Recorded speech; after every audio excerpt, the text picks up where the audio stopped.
Hi everyone, this is CA Hardik Thakkar, and in this video we are going to understand the basic concept of another head of income, which is called income from capital gains. Okay, a very interesting head of income. There are a lot of things that you need to understand in this, so let us get going. Okay, what is the meaning of capital gain? The charging section of income tax says that any profit or gain derived from the transfer of capital asset is called as capital gains. Okay, so when you transfer any profit or gain, when do you say that we have made a profit or loss? When the selling price or the transfer price of an asset is more than the acquisition price or the purchase price, the difference is called as profit or gain.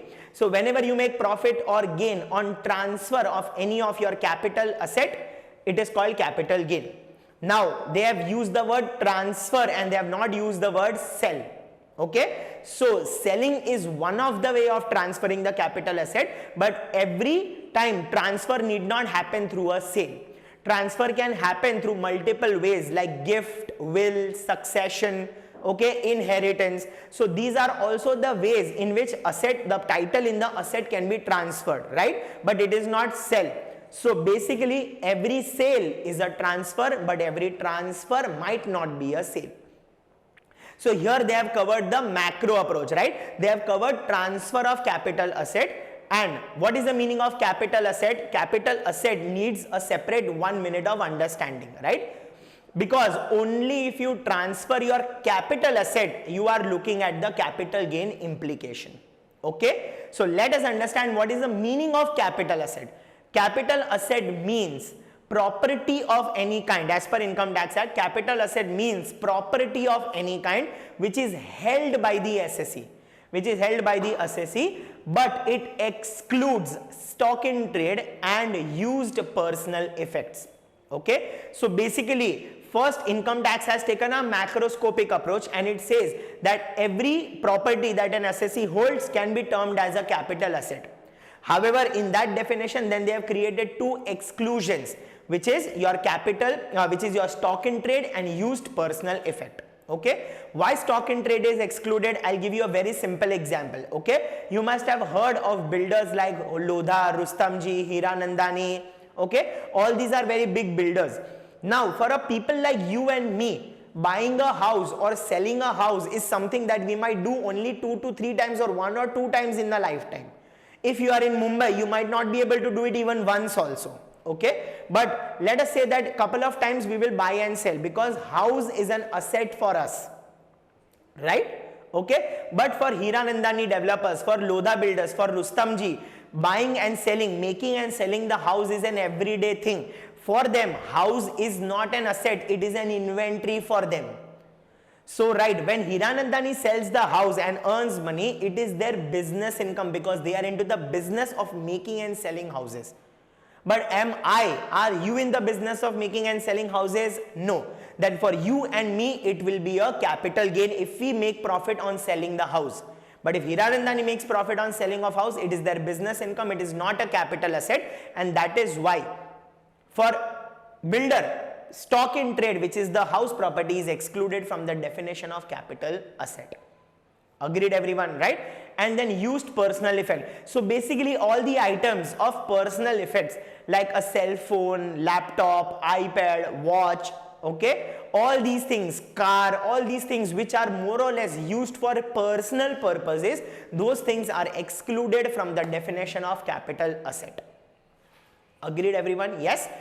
However, you cannot claim these things, you cannot claim certain things as your personal effect and save on your taxes. Okay, so basically the list that I am going to share with you, the list that I am going to discuss are the things which even though you claim that you are using it for your personal effect will not be accepted by income tax and you will have to pay tax on those. You will have to pay tax on the profit that you made on transfer of these particular items. What are those items? First is sculptures. Okay, any sculptures of deities or any artistic sculptures, okay, which you are transferring and making a profit, you will have to pay tax. Archaeological collections, okay, some ruins recovered from the sites of Harappa, Mohenjo-daro or any other historical site, okay, so the ruins, archaeological collection. Then drawings, some famous drawings if you transfer, there will be a capital gain, okay? Paintings of some famous painters, and then jewelry.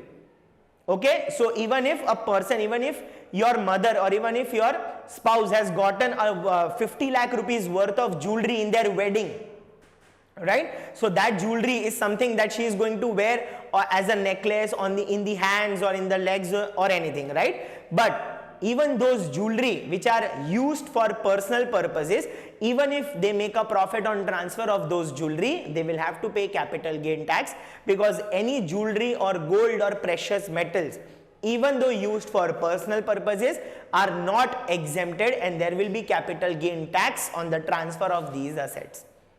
So long story short, capital asset means property of any kind that you hold. However, it excludes stock in trade and used personal effects. However, personal effect will not include sculpture, archaeological collection, drawings, paintings, jewelry, and any other work of art.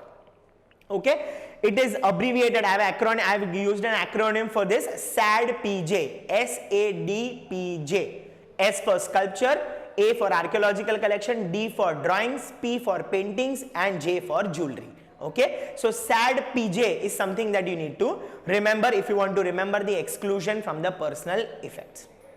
Okay, after understanding the meaning of capital asset, now you have to understand what is the meaning of short term and long term capital gain. Okay, there are two types of capital gain. If you are making a capital gain, it can either be a short term capital gain or it can be a long term capital gain.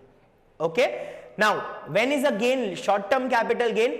When you transfer your short term capital asset, the gain that you make on that is a short term capital gain.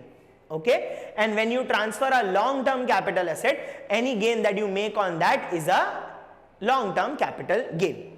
So basically you need to understand what is a short term capital asset and what is a long term capital asset. Agreed? So when you transfer short term capital asset, you make a short term capital gain. When you transfer long term capital asset, you make a long term capital gain. Now the point is what is a short term and long term capital asset? Okay, in certain cases, if you hold assets for 12 months or less, it will be short term, and in certain cases, if you hold it for more than 12 months, it will be long term.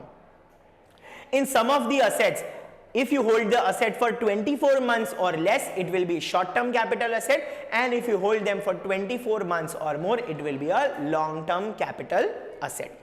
Okay, so the examples like listed securities, okay, all the securities like equity, bonds, debentures that are listed in the stock market, if you hold them for 12 months or less, it will be a short term asset, but if you transfer them by holding for more than 12 months, it will be a long term capital asset.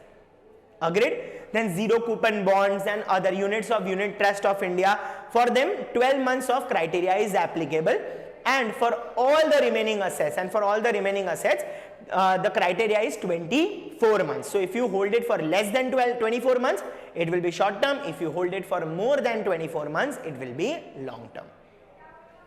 Do you agree with that? Yes. Up to financial year 23-24, there was one more period of 36 months. However, in the recent budget, which is applicable from the previous year 24-25, now there is no concept of 36 months, and there are only two periods. Okay, one is 12 months and another is 24 months. The period of 36 months, which was applicable till 31st March 2024, is now abolished. So now we have only 12 months and 24 months as the two period for determining whether an asset is a short term or a long term capital asset. I hope you are very clear with the meaning, introduction of capital gain, and what is the capital asset and what can be the type of capital asset. Okay, so further will be explained in the upcoming videos. So thank you so much for your time and attention. I'll see you guys in the next video.